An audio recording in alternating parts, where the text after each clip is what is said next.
Oui, absolument. David Habib, qui est par ailleurs, d'après les derniers sondages, celui qui talonne François Bayrou. Donc, vous êtes numéro 2 des derniers sondages. Merci d'être avec nous. Alors, vous avez un inconvénient, oserais-je dire.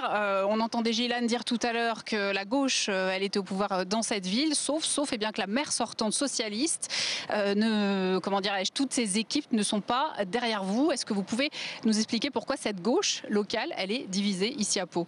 Alors, si vous faites allusion au Verts et au Parti communiste, au Front de gauche, c'est effectif. Ils ont décidé, mais ils avaient décidé il y a plus d'un an, de présenter une liste chacun et de faire valoir leurs arguments et leurs projets au premier tour. Ça ne me paraît pas illogique.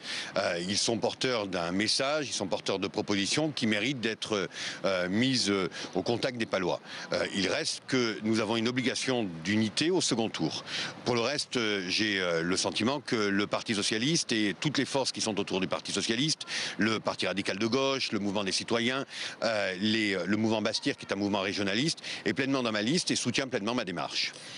L'axe Pau-Bordeaux, alors en clair, pour ceux qui ne savent pas ce que c'est l'échange un peu des voix du MoDem de François Bayrou vers Alain Juppé. Et en l'échange, eh bien, François Bayrou voit en fait l'absence d'une liste UMP ici à Pau. Est-ce que ça vous dessert ou est-ce que finalement, comme certains le disent ici, en fait la droite elle est un petit peu plus divisée qu'il n'y paraît?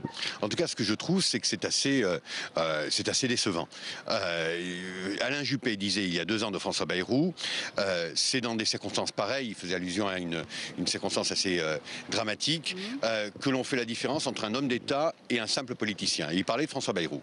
2 ans après, il lui trouve toutes les vertus. Alain Juppé n'est pas plus réaliste en 2014 qu'il ne l'était en 2012. Quant à François Bayrou, chacun le sait, à chaque élection, il change de posture, de tactique. Il est dans une démarche purement partisane. Il a besoin de l'UMP à Pau. Et donc, celui qui s'était élevé contre Nicolas Sarkozy, aujourd'hui se soumet. La droite est réunie. Ça ne surprend personne. André Labarrère, qui a été le grand maire de Pau et dont j'ai été le suppléant, rappelait que, au bout du bout, François Bayrou restait toujours un homme de droite et qu'il cherchait toujours son salut dans les voies de la droite la plus conservatrice. Donc même la gauche ne cherche pas à obtenir les voix du centre.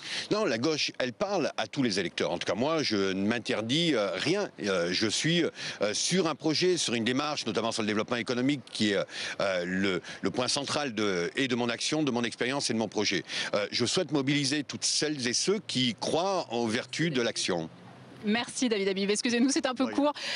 Et c'est à vous. Merci Valérie.